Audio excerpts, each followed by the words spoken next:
Κοιτάμε τον ήλιο να ανατέλει, ακούμε τη βροχή να πέφτει, νιώθουμε τη χαρά και τον πόνο, ελπίζουμε και απελπιζόμαστε ξανά και ξανά, ονειρευόμαστε, προσευχόμαστε, δίνουμε και παίρνουμε. Και όμως, παρά την επιστήμη, τα διαγράμματα του εγκεφάλου, τα δισεκατομμύρια νευρώνες που μετρήσαμε, δεν κατανοούμε το πιο βασικό, τι σημαίνει να υπάρχουμε, τι είναι αυτό που βλέπει, ακούει, αγγίζει, αγαπά και πονά. Κάτι που δεν μπορούμε να αγγίξουμε, να μετρήσουμε, να εξηγήσουμε. Και αυτή είναι η στιγμή που ξεκινά ένα ταξίδι, όχι μέσα στον χώρο, ούτε στον χρόνο, αλλά μέσα στη συνείδηση, στα επίπεδα της ύπαρξής μας. Από τον βαθύ ύπνο και την απόκοσμη σιωπή του, τους παράξενους κόσμους των ονείρων, την καθημερινή πραγματικότητα που νομίζουμε ότι γνωρίζουμε, μέχρι και τις σιωπηλές υπερβατικές καταστάσεις όπου το εγώ χάνεται και η συνείδηση ανακαλύπτει τον εαυτό της, αυτό είναι το ταξίδι που πρόκειται να ξεκινήσουμε. Κάθε βράδυ, χωρίς να το σκεφτόμαστε, βυθιζόμαστε σε ένα μέρος όπου δεν υπάρχει τίποτα. Το σώμα παραδίδεται στη βαρύτητα της σιωπής, η συνείδηση αποσύρεται και ο κόσμος διαλύεται σαν ομίχλη στο πρώτο φως της αυγής. Δεν υπάρχουν χρώματα, ήχοι ή σχήματα, δεν υπάρχει εγώ. Ακόμα και τα όνειρα που τόσο συχνά γεμίζουν τις νύχτες μας με εικόνες και ιστορίες, εδώ δεν υπάρχουν. Υπάρχει μόνο μία αδιαπέραστη σιωπή, ένα κενό τόσο απόλυτο που το ίδιο το κενό φαίνεται να μην υπάρχει. Η επιστήμη ονομάζει αυτή την κατάσταση Delta Wave Sleep. Οι εγκεφαλικές σου κυματομορφές κινούνται με λιγότερους από 4 παλμούς το δευτερόλεπτο. Το σώμα αναγεννάται, οι ιστοί επισκευάζονται, το νευρικό σύστημα επαναρρυθμίζεται, η μνήμη οργανώνεται. Από έξω φαίνεται σαν απλή ξεκούραση, αλλά μέσα σου κάτι μακράν πιο παράξενο συμβαίνει. Η ίδια η εμπειρία σταματά. Χωρίς χώρο, χωρίς χρόνο, χωρίς εαυτό, είναι μια πραγματικότητα που δεν βιώνεται, σαν κύμα που επιστρέφει στη θάλασσα, ξεχνώντας ότι κάποτε υπήρξε. Φιλόσοφοι, μυστικιστές και σοφοί περιγράφουν αυτή την κατάσταση με διαφορετικούς όρους. Οι Ουπανισάδες την ονομάζουν Σουσούπτη, τον ύπνο όπου το εγώ αναπαύεται στην άμορφη πηγή του. Οι Βουδιστές βλέπουν μία γεύση του Νιρβάνα χωρίς φώτιση. Στην πράξη είναι μια προσωρινή ανυπαρξία, χωρίς πόνο, χωρίς φόβο.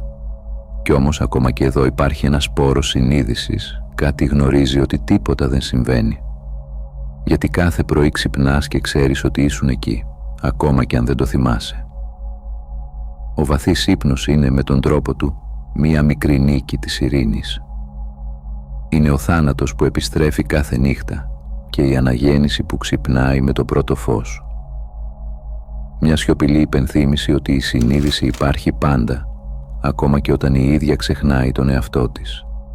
Κι ίσως σε αυτό το κενό βρίσκεται η καθαρότερη μορφή ηρεμίας που μπορεί να γνωρίσει ο νους, η σιωπηλή αναπνοή της ύπαρξης πριν ξαναρχίσει το παιχνίδι της ζωής.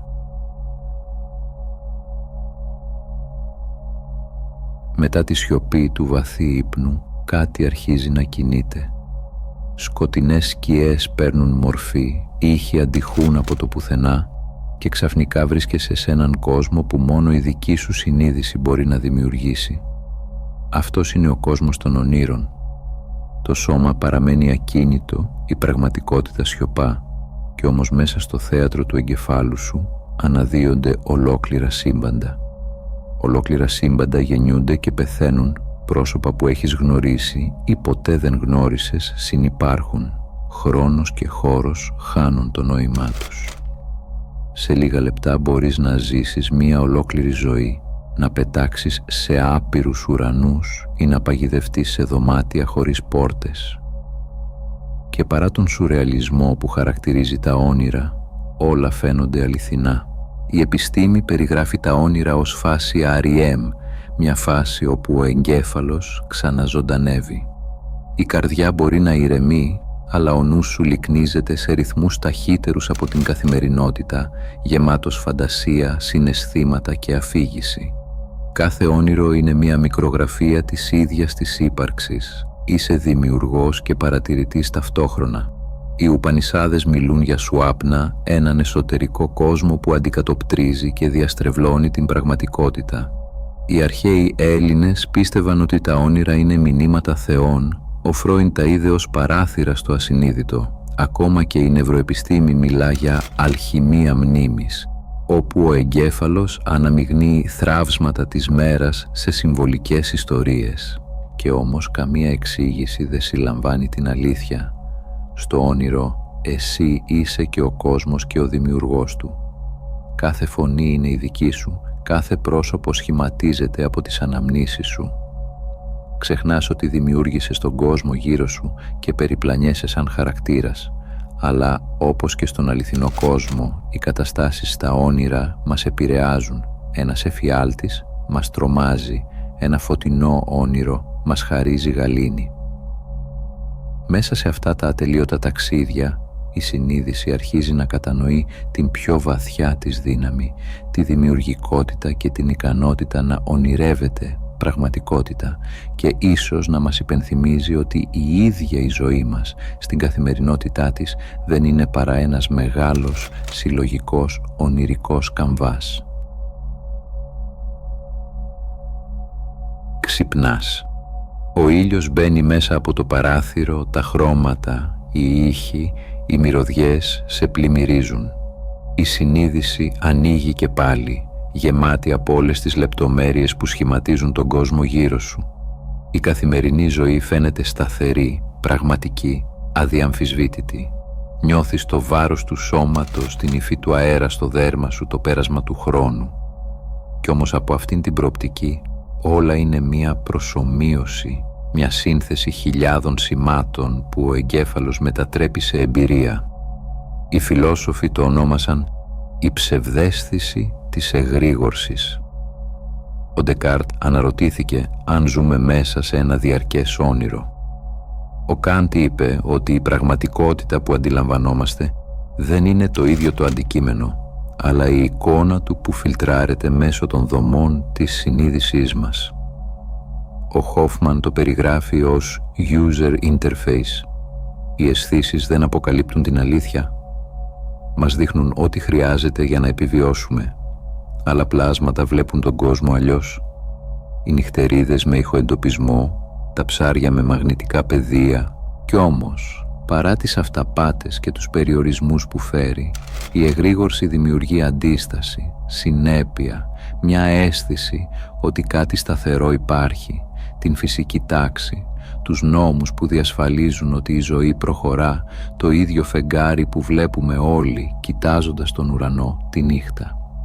Η συνείδηση εδώ είναι το σενάριο που ξανασυντάσσει την καθημερινότητα, ξεχνώντας ότι χθες έκανε ακριβώς το ίδιο. Το να είσαι σε εγρήγορση δεν είναι το αντίθετο από το να ονειρεύεσαι, ίσα ίσα είναι το πιο επίμονο όνειρο πιστικό αρκετά για να σε κάνει να πιστεύεις ότι είναι η μόνη αλήθεια. Σε αυτό το επίπεδο η συνείδηση μαθαίνει να ζει μέσα στην ψευδαίσθηση που η ίδια δημιούργησε.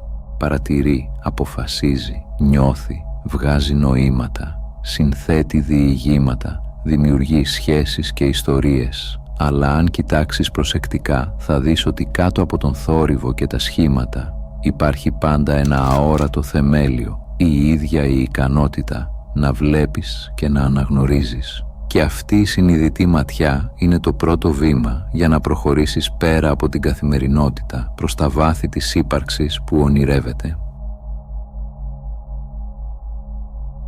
Κάπου πέρα από όνειρα και εγρήγορση, πέρα από το χρόνο και το χώρο της καθημερινότητας, υπάρχει μια σιωπή που δεν ανήκει πουθενά. Εδώ η συνείδηση στρέφεται προς τα μέσα και ανακαλύπτει τον εαυτό της ως κάτι ανεξάρτητο από τη σκέψη, την αίσθηση και την κίνηση. Σταματάει η ανάγκη να κάνει ή να ερμηνεύει. Απλώς υπάρχει. Αυτό είναι το πρώτο βλέμμα της υπερβατικής συνείδησης. Η συνείδηση που συνειδητοποιεί τον εαυτό της. Οι μυστικιστές το περιγράφουν με λέξεις που προσπαθούν να γεφυρώσουν το ανέφικτο. Οι Ουπανισάδες μιλούν για τούρια, την τέταρτη κατάσταση πέρα από εγρήγορση, ύπνο και όνειρα. Οι Βουδιστές τη λένε κενότητα, όχι επειδή λείπει κάτι, αλλά επειδή λείπουν τα όρια.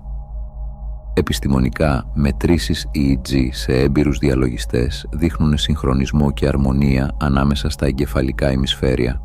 Ο εγκέφαλος σταματά τον θόρυβο, η συνείδηση ακούει τον εαυτό της. Σε αυτή την κατάσταση, το εγώ που καθορίζει την εμπειρία καθημερινά φεύγει σιγά σιγά. Η συνείδηση δεν κρίνει, δεν αναλύει, δεν ερμηνεύει. Παρατηρεί απλώς. Και εκεί για πρώτη φορά συνειδητοποιείς ότι δεν ήσουν ποτέ η σκέψη σου, αλλά ο χώρος μέσα στον οποίο εμφανίζονται. Μια απλότητα τόσο βαθιά που μοιάζει με επιστροφή στο σπίτι, αλλά το σπίτι δεν είναι μέρος, είναι κατάσταση ύπαρξης. Η υπερβατική συνείδηση δεν είναι φυγή από τον κόσμο, είναι η ανακάλυψη αυτού που μένει όταν ο κόσμος εξαφανίζεται. Η παρατήρηση γίνεται εμπειρία χωρίς αντικείμενο και η συνείδηση αυτοφωτίζεται. Οι λέξεις δεν μπορούν να την περιορίσουν. Λογική και μέτρηση αδυνατούν να τη φτάσουν. Εκεί ξεκινάει η φιλοσοφία. Τι είναι αυτό που γνωρίζει χωρίς να σκέφτεται? Τι είναι αυτό το μάτι που παραμένει όταν η ιστορία του εγώ σιωπά? Και για λίγες στιγμές η ίδια η ύπαρξη γίνεται ο θεατής του εαυτού της.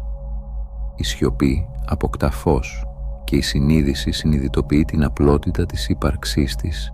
Ένα πρώτο βήμα προς την πλήρη ενότητα, προς τα επίπεδα όπου η προσωπική ταυτότητα συγχωνεύεται με τον απέραντο χορό της συνείδησης. Στο προηγούμενο επίπεδο ήσουν ο μάρτυρας μέσα στο παιχνίδι της ζωής. Τώρα, η σιωπή που παρατηρούσε τον κόσμο δεν μένει πια απλώς στο παρασκήνιο, αρχίζει να χτυπά μέσα σε κάθε μορφή γύρω σου. Κάθε δέντρο, κάθε ήχος, κάθε ύπαρξη πάλεται με την ίδια ζωτική παρουσία που σε διαπερνά. Αυτό είναι το επίπεδο της θεϊκής συνείδησης, όταν η παρατήρηση δεν είναι πια ουδέτερη. Η συνείδηση αγαπά τον κόσμο ως ίδιόν της. Σε αυτό το επίπεδο τα πάντα ακτινοβολούν νοημοσύνη και ομορφιά. Το αντικείμενο δεν είναι πια ξεχωριστό από τον παρατηρητή. Η σκέψη γίνεται αδιάφορη. Η καρδιά βλέπει τη ζωή ως ιερή, κάθε ήχος και χρώμα ως έκφραση της ίδιας θεϊκής πνοής. Οι αρχαίες γραφές το περιγράφουν με διαφορετικούς τρόπους. Στα Βέντικ κείμενα ως Σατ Τσιτανάντα, ύπαρξη, συνείδηση, μακαριότητα. Στους χριστιανούς μυστικούς ως θέωσης, ενώ οι Σούφοι μιλούν για Ίσκ ή Χάκι, τη θεϊκή αγάπη που διαλύει κάθε αίσθηση διαχωρισμού. Η επιστήμη μπορεί να παρατηρήσει μόνο τα φυσικά ίχνη, υψηλά επίπεδα συγχρονισμένης γάμα δραστηριότητας, ενοποίηση αισθητηριακών και συναισθηματικών κέντρων, ισορροπία σώματος και νου. Αλλά οι αριθμοί δεν μπορούν να αγγίξουν το νόημα. Την αίσθηση της απόλυτης σύνδεσης, όπου η αγάπη δεν είναι πια συναίσθημα, είναι τρόπος αντίληψης. Κάθε ηχό του σύμπαντος φαίνεται να μιλά μέσα σου την ίδια γλώσσα της ζωής. Στο επίπεδο αυτό, η διάκριση μεταξύ εγώ και κόσμου γίνεται ασαφής. Η εμπειρία του κόσμου είναι ταυτόχρονα εμπειρία του εαυτού. Η παρατηρούσα συνείδηση και η ζωντανή πραγματικότητα ενώνονται σε μία ροή που δεν έχει αρχή και τέλος. Κάθε αναπνοή, κάθε καρδιακός χτύπος, κάθε σιωπή γίνεται ύμνος στην ίδια θεϊκή ουσία. Ο πόνος και η χαρά δεν χάνουν τη σημασία τους, αλλά αποκτούν ένα νέο πλαίσιο. Όλα είναι κινήσεις μέσα στη συνείδηση που αγαπά και περιλαμβάνει τα πάντα. Εδώ η γνώση αλλάζει μορφή. Δεν μαθαίνεις πλέον για τον κόσμο, τον βλέπεις να σε διαπερνά και να σε αναγνωρίζει. Η αγάπη γίνεται όραση, η χαρά γίνεται ύπαρξη, η συνείδηση ανακαλύπτει ότι δεν είναι μόνο μάρτυρας. Είναι η ίδια η ζωή που εκφράζεται, λαμβάνει μορφή και χτυπά μέσα σε κάθε στιγμή. Στο επίπεδο αυτό η συνείδηση δεν παρατηρεί απλώς, συνδέεται, χορεύει, λατρεύει. Και στο τελευταίο επίπεδο, ακόμη και ο μάρτυρας εξαφανίζεται. Ο διαχωρισμός μεταξύ παρατηρητή και παρατηρούμενου, ανάμεσα στον εαυτό και τον κόσμο, ανάμεσα σε υποκείμενο και αντικείμενο, καταρρέει ολοκληρωτικά. Υπάρχει μόνο η συνείδηση, άπειρη, αδιέρετη, αυτοφωτιζόμενη, να ρέει μέσα σε κάθε μορφή, σκέψη και στιγμή. Δεν βλέπεις την ενότητα, είσαι η ενότητα. Σε αυτό το επίπεδο ο χρόνος διαλύεται. Παρελθόν και μέλλον συμπιέζονται σε ένα αιώνιο παρόν, όπου κάθε στιγμή περιλαμβάνει όλες τις στιγμές ταυτόχρονα. Το μυαλό, κάποτε απεγνωσμένο να καταλάβει και να ορίσει, σιωπά. Τι μένει?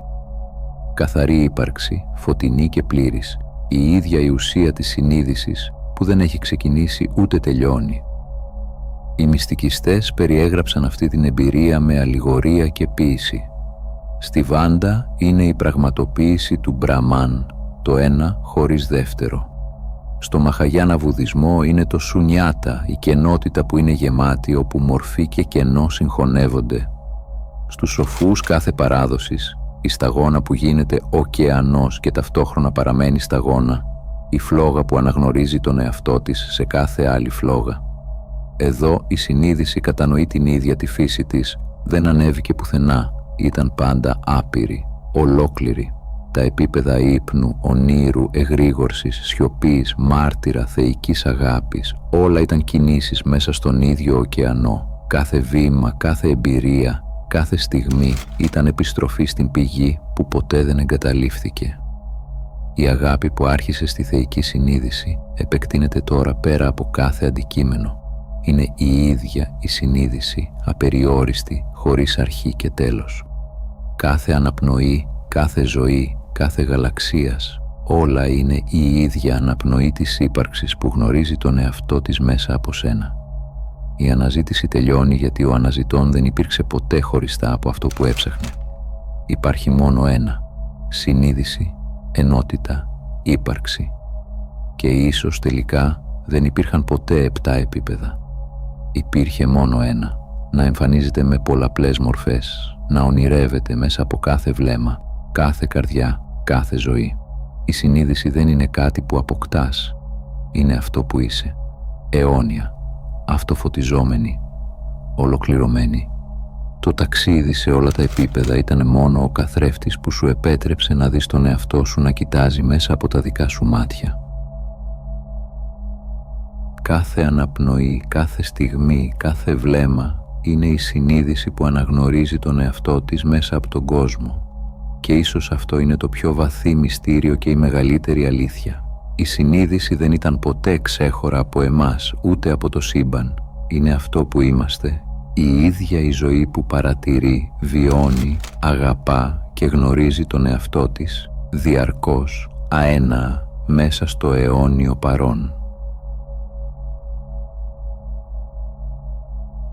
Αν έφτασες μέχρι εδώ, θέλω να σου πω ένα μεγάλο ευχαριστώ που ήσουν συνοδοιπόρος στο ταξίδι μου. Αν έμαθες κάτι καινούριο από αυτό το βίντεο, μπορείς να κάνεις εγγραφή, να πατήσεις like ή να αφήσεις κάποιο σχόλιο. Αν θέλεις να συνεχίσεις το ταξίδι, σου προτείνω να δεις το βίντεο που εμφανίζεται τώρα στην οθόνη σου. Από όποιες συντεταγμένες του κόσμου κι αν μ' ακούς, να προσέχεις τον εαυτό σου και να πας στο καλό.